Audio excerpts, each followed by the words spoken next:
Welcome to Fantasy for the Ages, the show where father and son sit down and talk about fantasy books. I'm the son of that equation, Zach. And I'm the father, Jim, thinking I still need to put some new pictures into that opening intro music. Yeah, at this point, we're 2 of my glasses frames behind. And I have better photos. Maybe we'll pose some nice ones when we get together in November down in Nolens. That'll be fun. But I hadn't even thought and looked at a recording schedule. Maybe we record something in person. Wow. Honestly, we should record something that's been long awaited in person since we have all of the parties involved. The Mistborn episode? We should. I was thinking maybe I should get you to read something like Interview with the Vampire that takes place in New Orleans and do an episode like that. But I mean, we could do both of those things potentially. We could. But because doing those things, all of our time there. Well, I'm just saying doing those things won't cost us more money. Yeah. Anyways, nice to see you. Nice to see all of you who are watching this, and nice to pretend I see you if you're listening to the podcast version. Nice to be heard. I'd say hear you, but we don't. Yes. We're here for what we humorously used to call a midweek special. But I still think it's pretty special. It's special, but they drop wherever they happen to. I mean, Do they not drop during midweeks anymore? Man, we used to, always do Wheel of Time on Sunday, and occasional every other week Wednesday was a midweek special. But yeah, things fall where they fall now. So what episodes come out on Wednesdays? The world collapses. These show up on Sundays. It's whatever. I collapse. But we keep having our episodes come out every Sunday and every other Wednesday. So there is that. We'll take it. Absolutely. Today we've got a great one to get to. But before we talk about content, how you doing, Zach? I'm doing all right. I was feeling a bit hungry, as we do sometimes. We record one episode and then into the next, and we had a small break, so I went and cooked and ate in that 15 minutes. Wow. What could you do that fast? Yeah, it was just ramen with an egg in it. You cooked and ate ramen in 15 minutes? I know, it's really impressive for me because I'm a really slow eater. With an egg? Yes. Crazy. I had ramen a week and a half ago for the first time in 6 months, maybe Your weight longer. Probably thanks you for it. No, my weight's no. It could be worse if you were eating ramen that whole time. But the ramen was good. I do miss ramen. I love ramen. Ramen not good for me, but anyways, I also ate in the interim about this much of horseradish cheddar cheese. Oh, it was yummy. I had a chunk sit in the fridge. Yum. And that was your whole dinner. You're done. No, because it's Pacific time. It's not dinner time yet. I'm doing pizza later. All right. You drinking anything different now? What you got? Nothing special. Just moved over to a soda for now. I see you've still got your wine. That nice chilled white wine, not messing it up. Yeah, it's the rest of the bottle. Farmhand white from Pomeroy Cellars in Washington. Did you share any with Mom, or did you just say, it's mine? Nah, she didn't want any right now. We have plenty. Again, we belong to the vineyard, the winery, so yeah. Well, let's not go that far in ownership here or there. All right, we've got checking in out of the way. We've got drinking out of the way. We don't have any notes to share right now because we shared them in the other episode. So what are we here for today? We are here to talk about A Song of Ice and Fire. Cool. Groundbreaking fantasy fiction from George R.R. Martin. One of the big boys, the game changers in modern fantasy. I don't think that's what's the word I want? I don't think that goes too far. That's not the word I want. Hyperbole. That's the word. I don't think that's hyperbole to say. No, I don't think the matter's really in dispute that Nah. this series, whether you talk about the books or the show, has done something for the genre. So this is a to read or not to read episode. So as we talk about this series, our goal is to help you decide if you haven't read it, should you or shouldn't you go ahead and read the series? If you Notably, it have is a read to it, we'll be read help. or not to read, not a to watch or not to watch. Yeah, that's a different topic. I'll get onto that. But I want to say, if you've read it already, we're either going to validate that decision or tell you, have you lost your mind? What were you doing? Okay, no. Reading is subjective. So you read what you want and you love what you love. I talked in our last episode how I read recently Timothy, connected to the zombie Fallout series, and that it's a novella that most people would hate, and even I had trouble getting through. And yet I read it because I'm a zombie apocalypse fan. You love what you love. So, very subjective. That's what we're saying. As we talk about this today, though, we want to recognize you may have a different opinion, and props to you. We are not devaluing what anyone else may think of A Song of Ice and Fire. We also want to be clear, this is spoiler light, like we like to do with our Wheel of Time episodes. We're not going to spoil A Song of Ice and Fire. So if you haven't read it, we're not going to give away all the plot lines. We're not going to tell you what happens in the story. That's right. But we will hope to give you some legitimate reasons as we work through this episode why you may or may not enjoy reading this book series. So we always start out with just the facts. This is my research. What do we got? So let me talk just a little bit. This is an epic fantasy series that I was like, really? Holy cow. The first book came out in 1996. I did not realize this was that old. I certainly didn't hear about it anywhere close to 96. It was not on my radar way back then. So the first book in the series, A Game of Thrones, was in 96. Martin apparently started writing it in 91, and he put 5 years into getting this book done and getting it published. Now, this is another series, like Wheel of Time, that was originally figured as a trilogy, but the material blew up on the author. He's like, I can't write everything I have in my head in 3 books, as it turns out. So his current plan, and I say that plan, is a 7-book set. Unfortunately, the series has not been continued since 2011. Oh, that's when book 5 came out. It's been 11 years with no new book. 2011 was when A Dance of Dragons was published. One could make an argument. Martin has struggled to pull all the storylines together in a satisfying manner as the story expanded. I mean, you consider the years these books have taken. Let me lay that out just a little bit more so you understand where I'm going here. I said A Game of Thrones back there in 96. 2 years after that, book 2, A Clash of Kings, came out.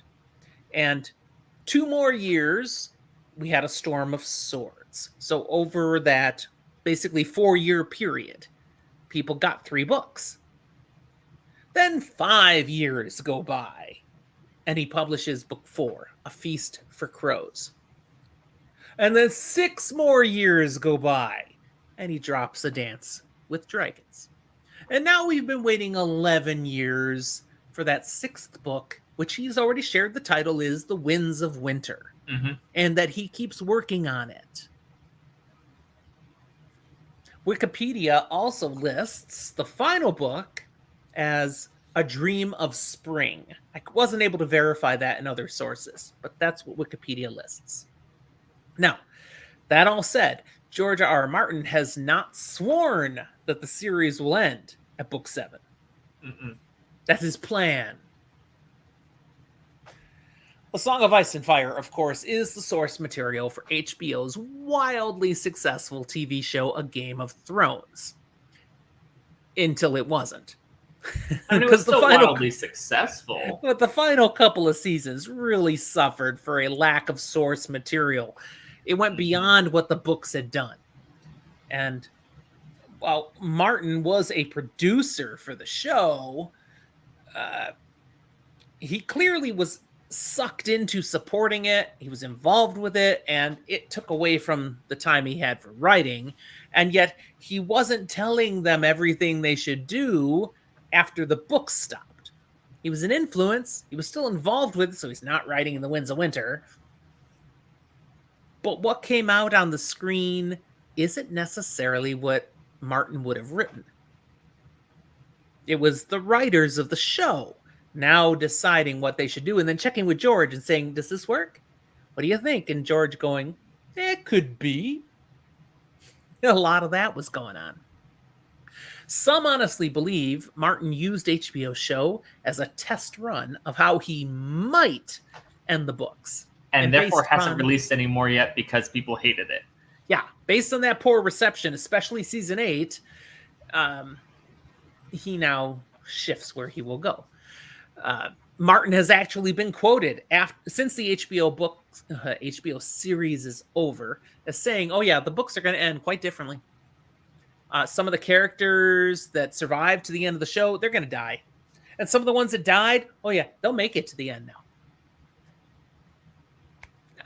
He just feeds the fans. They'll have to buy the books, except you, I believe, right? There's a small piece of me that may at some point, and I'll talk about that at the end of this episode. For the most part, I'm on a hater train here. Now, most of these books, again, forget HBO show, just the books. Most of these were published prior to the grimdark subgenre being a recognized thing.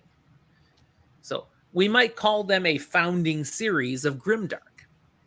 Glenn Cook's The Black Company was already out in the 80s, and that's grimdark fantasy. Most would agree that's the first, really, to go grimdark. But it was more of a niche thing. Even today, fantasy fans, a lot of them have never heard of The Black Company. It's something that fits in there, and if you knew about it, you knew about it, but didn't define the breakaway from a genre. I have not read The Black Company yet. It's on my TBR as something from the past I missed and I need to read. Game of Thrones, the show, raised the profile of the books of A Song of Ice and Fire. So a lot of people know them, and many who are fans of the show have read the books. I found the books when the show was in production. I went, what? There's a show with dragons and stuff based on books? So that's when I found the books, and I went and read those books. So just like it did for me, it put A Song of Ice and Fire on people's radar. There were plenty of people who had already found these books, loved these books. That's why there was a show being produced. But then a mass amount of people who, oh, there's books, and read them once there was a show. Again, I'll make it clear, I read them before I watched the show because that's a thing for me. I hate watching an adaptation before I've read the source material. But it doesn't matter. It's blown up to being something really widely known. And therefore, kind of is the main grandfather of what we have as grimdark genre now.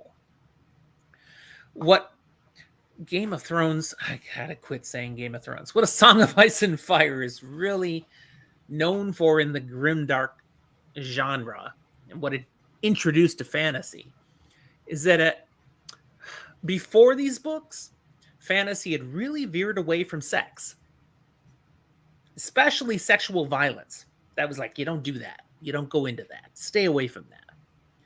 A Song of Ice and Fire said, heck no, and full bore dived into such content as a critical player of the plot lines and the events of the story.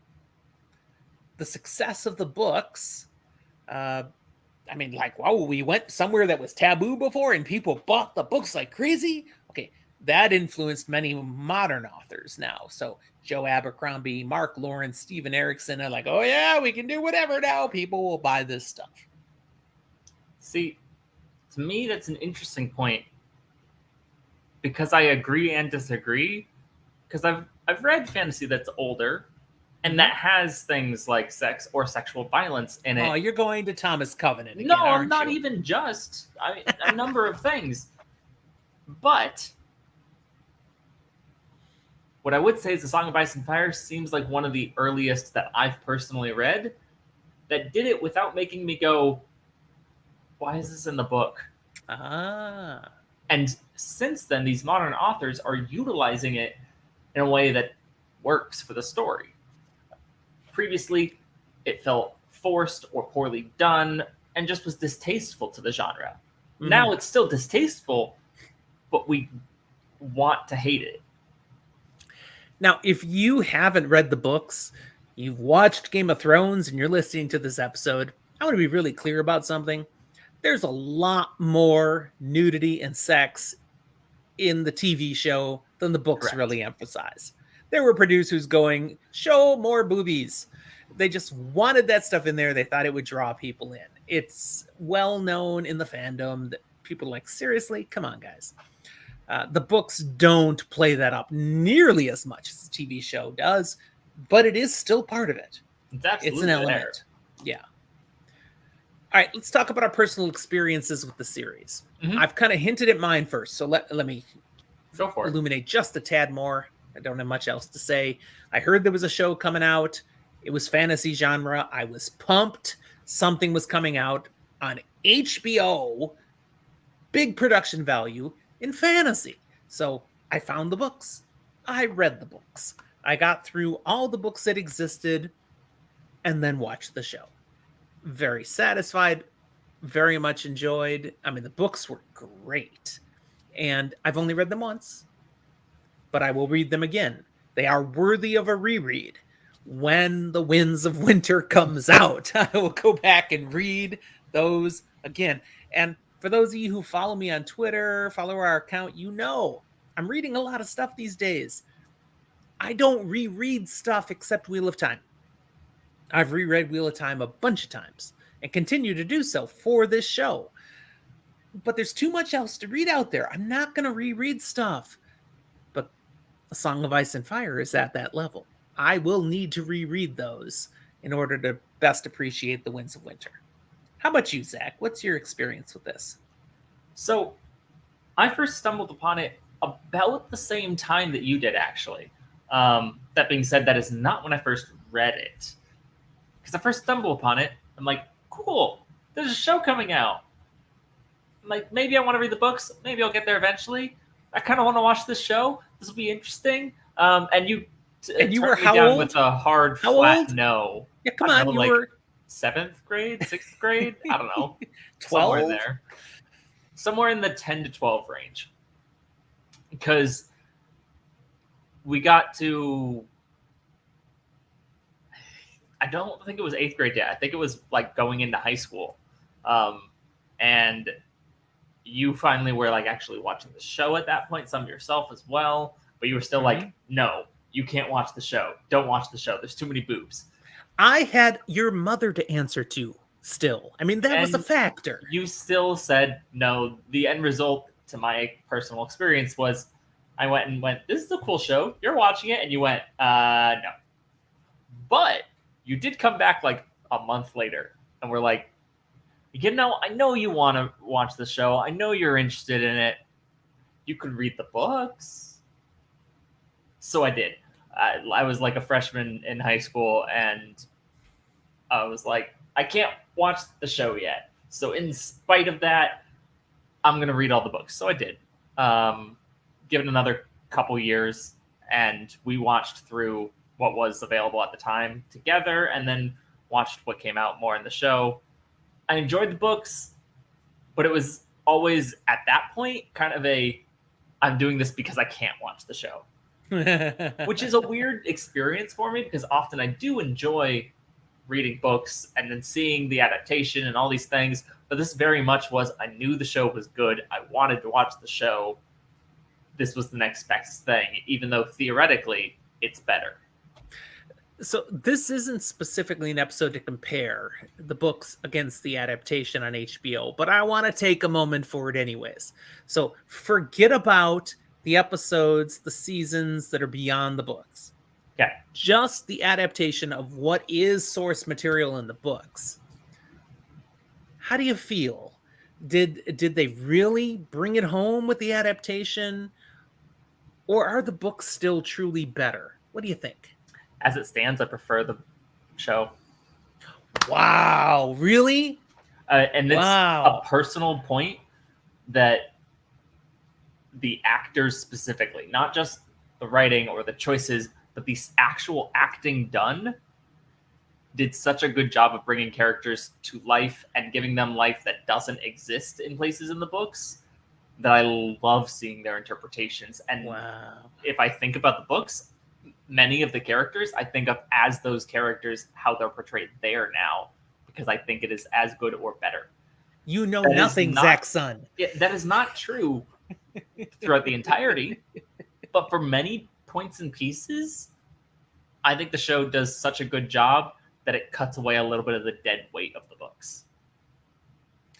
I will agree with you, though, that the adaptation, when it was with source material, was really well done. They made some changes. One of the changes they made that I was sad to see was the cutting of the Lady Stoneheart storyline. I found value in that storyline, even though in the end it doesn't really go anywhere. At least as far as we've seen in the books, it's kind of left dangling. Where does it So go? it was the right choice. Yeah, it was the right choice. Leave it out of the adaptation. But to see, again, we're not full spoil, but to see what is done with that character in the TV series and where things end, it's like, no, I want the more. Come on. So, anyways. Now, moving back to just the books, Yes. this is about when we start getting into some strengths and weaknesses, right? Right. So, strengths, I've got a list, but let you go first this time. What do you see as strengths of the literature series? There are some very well thought out and developed plot lines and characters. And often, in my opinion, character-driven plot lines. Okay. That the plot lines aren't the device that goes through and the characters meander through it, but rather there are fully fleshed out characters who exist that aren't just all good or all bad, but a whole messy mix. A lot of nuance. The interactions between those characters, the characters just how they are, how it plays through, that is what shapes this story. That's what gives it its spirit, and I think that's a really big strength. A strength I'll add in is it is really epic in scale. There's so much that they are tackling in the story, and the geography has a play in that. You've got the whole continent of Essos and Westeros and the Northland, and the different things that take place in the character storylines that you just spoke about is epic. I mean, epic fantasy. This is the definition of epic fantasy. I've got more, but do you have another one? No, keep going. I want to riff off of what you brought in. No one is ever safe. That kind of became a trope almost as people watched Game of Thrones, but it's very true in this book series. There are no sacred characters. Anybody can die. Anybody can have horrible things happen to them. It's grimdark. To me, that feels simultaneously like it could go to the strength category. It also could kind of go to the weakness category, depending. And so to me, it's less of something that is good or bad for the books, but rather a choice, an intentional choice, and one to commit to. You mentioned the character stories and how intricate they are, how grand they drive the story. This ties into the next thing I'll say is a strength, and that's, I wrote it as the layers of the onion. Thank you, Shrek. There's so many layers to this story.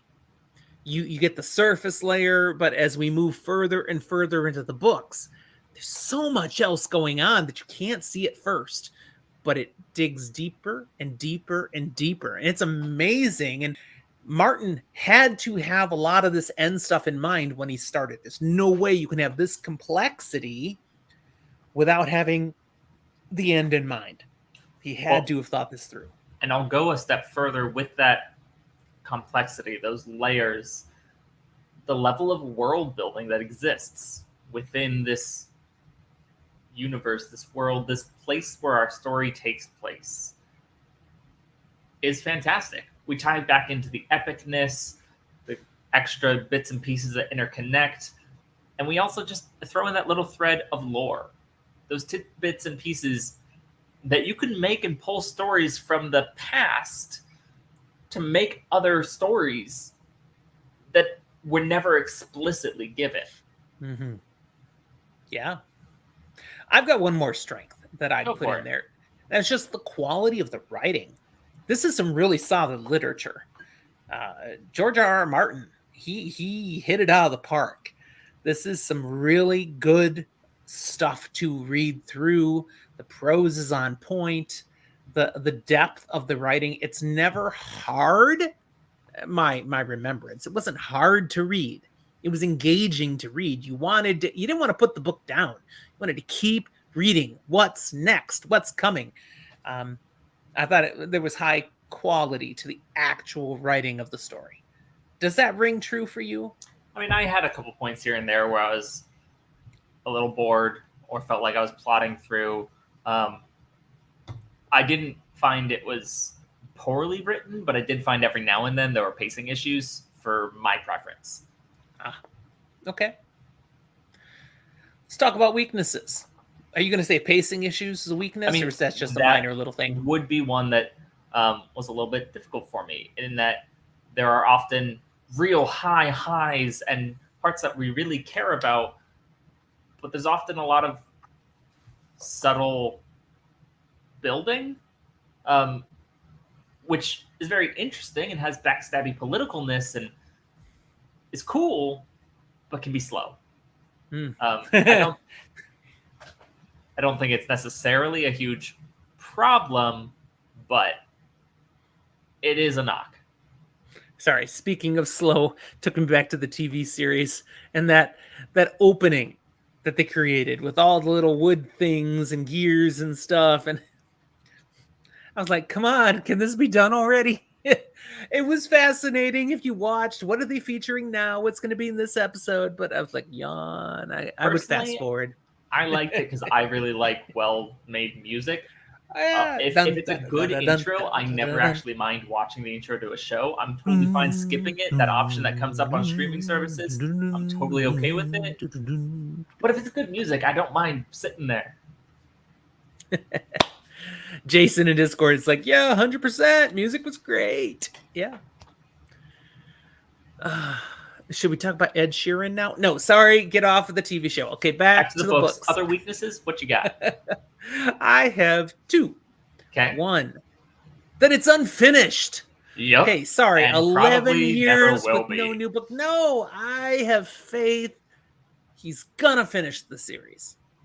Please don't go beyond 7 books, because we're going to have this next book in 2023, and then it's going to take 20 years for the last one, and he can make it that long on life support. So that's it. 7 books. The other weakness I'll give, though, is the graphic content. I mean, there are some things that are really hard to read, the stuff that happens. It is not for everyone. And that's true of all grimdark. Okay, so grimdark is really not for everyone. Game of Thrones is not. I said it again. Song of Ice and Fire is not for everyone. And if you don't like that kind of stuff, there's nothing wrong with you. The content's messed up to a degree. Legit. It's fine if you like nicer things. And that's less of a weakness of the series and more just a disclaimer about preference. If that is not your cup of tea, that will absolutely be a weakness and a deterrent from reading it.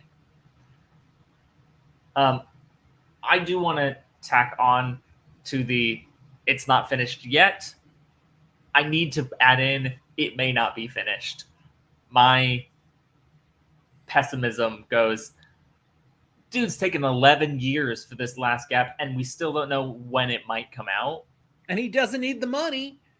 Game of Thrones. And most importantly to me, he's been on the record adamantly saying if he does die before finishing it, It dies with no him. one will finish it. Yeah, that sucks. And I'm totally okay leaving an ambiguous answer because, yeah, it's your work. You don't want to just like pass it over to someone else. But it is a deterrent to trying to read it when the author goes, yeah, if I die, you guys don't get to get a conclusion to your story. Let Joe Abercrombie finish. Mark Lawrence. Come on, there are guys out there who do it justice. I don't want any of them to finish Don't the ask series, Brandon but Sanderson if he because passes away, Sanderson would screw this up. He can't do Grimdark. probably, but at the same time, he can nail an ending. So He can. He can. Oh man, we are so in his debt for Wheel of Time, Wheel of Thrones. I don't know where that came from. The Wheel of Ice and Fire. Yes.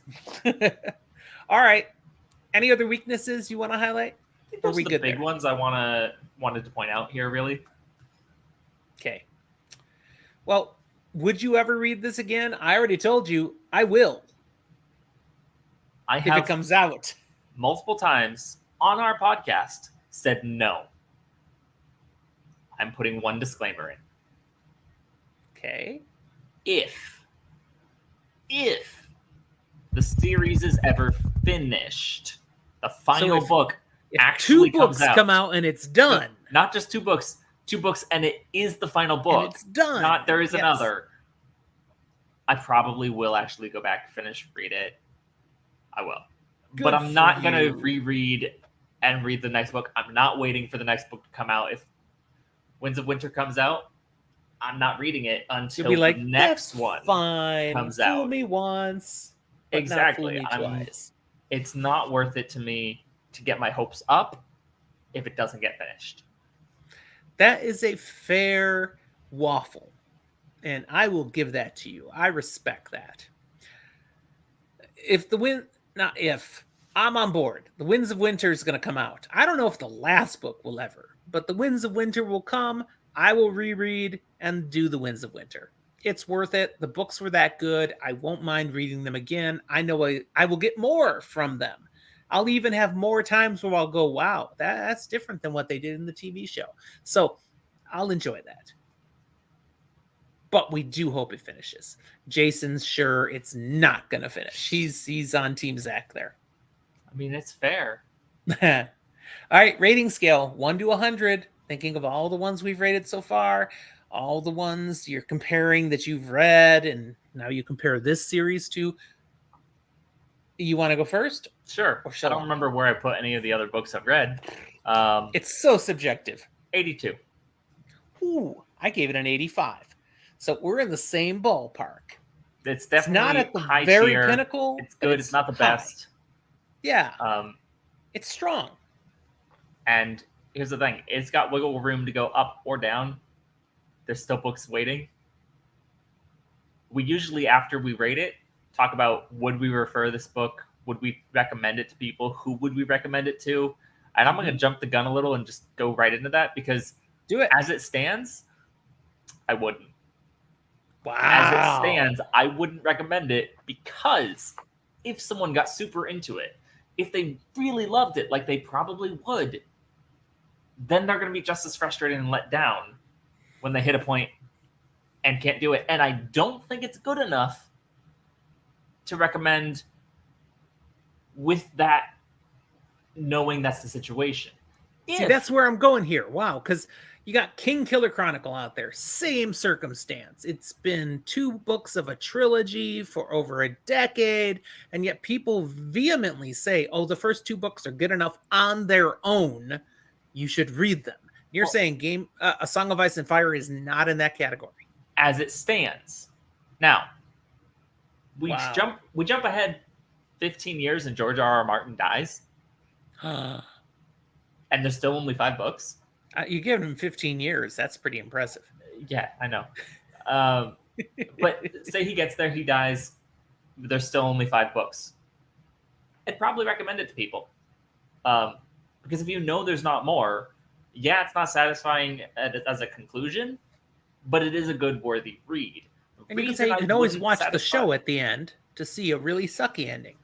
The reason I wouldn't recommend reading the books necessarily to most people is just because I think it's good enough that you'll want more, you won't get it. So until knowing what the answer to that will be, I have a really hard time actually recommending it when I could recommend something else. Okay. Well, I would recommend this to anyone who enjoys the grimdark subgenre. Because, I mean, it's historic. It's where it kind of got its mainstream start. And it checks all the boxes for grimdark. Also, anyone who enjoyed HBO's Game of Thrones, it's a duh. If you watch that and you read these books, you're going to like it. But I will also say, as I thought this through, A Song of Ice and Fire is best for experienced fantasy readers. Be tough for someone to jump into if they're new to the fantasy genre. And in that sense, a Game of Thrones on HBO may have hurt people's chances of entering into fantasy fiction because maybe, oh, this was good. There's books. I'll read the books. The first thing they read is this. What is this? Oh, this is I can't get through this, and then they quit.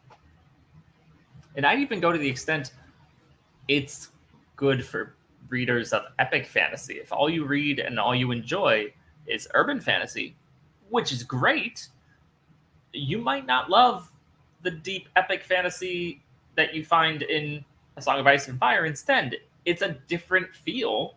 And sure, they're both fantastical, but it's very different. Indeed it is. All right. Have we done justice by A Song of Ice and Fire? Probably not. But, at the end of the day, I'm okay having another one of these episodes in however many million years if it gets finished. Because at that point, I'll probably say yes.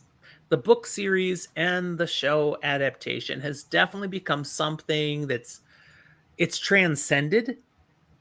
It's one of those things became water cooler conversation. You could talk about this with just about anyone and they've heard something. There's not a lot of fantasy fiction that's reached this level. And that's pretty cool. Wheel of Time has a TV show. It's not at this level yet.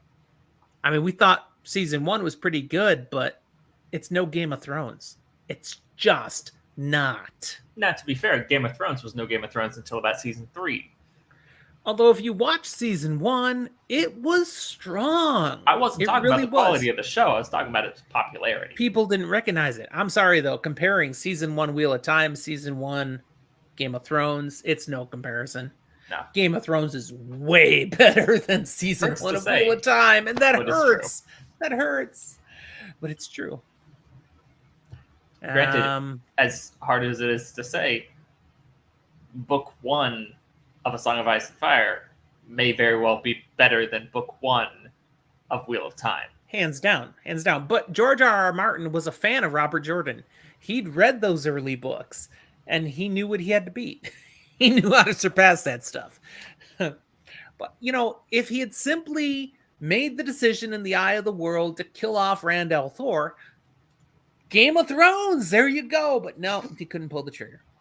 Poor Robert Jordan. Anyway. Yeah, we've gone off the deep end here now. All right. We're going to hold out hope for books 6 and 7. And I will hold you accountable for that. You will read if we get all of them when book 7's out, assuming that is the end of the series. If we get all of the books, I will read them. Fair enough. And in the meantime, when book 6 comes out and I read it, I will try not to tell you how awesome it was too many times. It's okay. I don't mind spoilers. You can say all you want. All right. So to read or not to read, well, you've heard what we have to say. Maybe you should read it. Maybe you shouldn't. Take our advice as you will. If you've already read it, I hope we affirmed or totally disenfranchised you. One of those. And we had some impact. I think that's what we'll stop then. Thank you for watching. And let me run our outro. Boom. It's not there yet. There it is. Yeah, it was a little slow on the boom. I figured Sorry. I'd point and it would get there eventually. It caught up. Yeah, so there's all the ways. We want to remind you to connect with us. We love when our fans get engaged with us. We've got an active Twitter account. We're on Facebook sporadically. We post drink recipes on Instagram and the odd rare thing. Twitter's where it's at. So check us out on Twitter. If you really like what you're seeing here, we'd love to have your support on our Patreon. So find us there and let us know you like it and you want us to keep it coming. Okay, I think it's it. Bye. Talk to you next time.